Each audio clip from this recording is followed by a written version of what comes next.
Welcome to Bible 180 Habakkuk. Many scholars suggest it was written around the time the Neo-Babylonian Empire emerged and destroyed the Assyrian Empire in 612 BCE. Instead of confronting God's people with their sins, Habakkuk instead addresses Yahweh in hopes that he will answer his questions and complaints.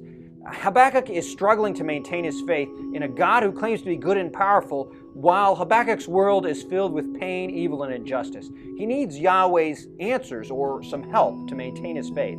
Habakkuk's first complaint is, "How long will you suffer injustice? Why are you tolerating perversion among your own people? Your word is paralyzed and you're doing nothing." Yahweh replies, "Look, here comes my answer. The Babylonians are ruthless and violent people who will punish my people." Habakkuk says, "Whoa, not the answer I was looking for. This just makes things even worse. I mean, those guys are cruel and nasty. You won't tolerate our wickedness, but you will use the wicked to punish us? What gives? Are we no more important to you than a bunch of fish caught in a net? Will this cycle of wickedness ever stop?"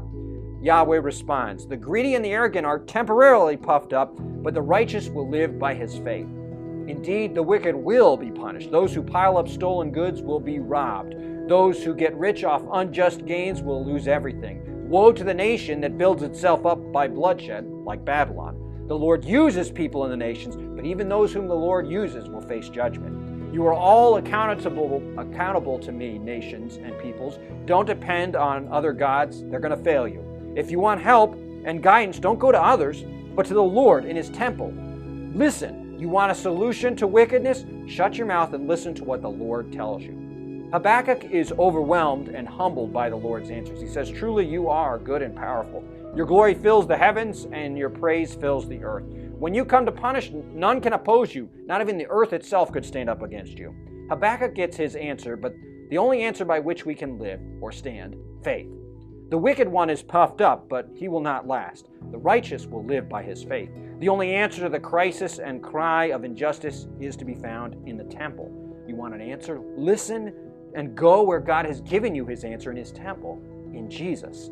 Go to the place where God has promised to be, where sacrifice and forgiveness are found, at the foot of the cross. Faith is waiting for the Lord to deliver, trusting in God's plan of salvation instead of giving up due to our troubles or to pain or injustice.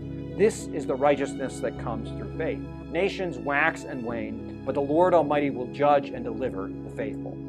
Habakkuk ends with this beautiful statement of faith. Though the fig tree does not bud and there are no grapes on the vines, though the olive crop fails and the fields produce no fruit, though there is no sheep in the pen and no cattle in the stalls, yet I will rejoice in the Lord. I will be joyful in God my Savior.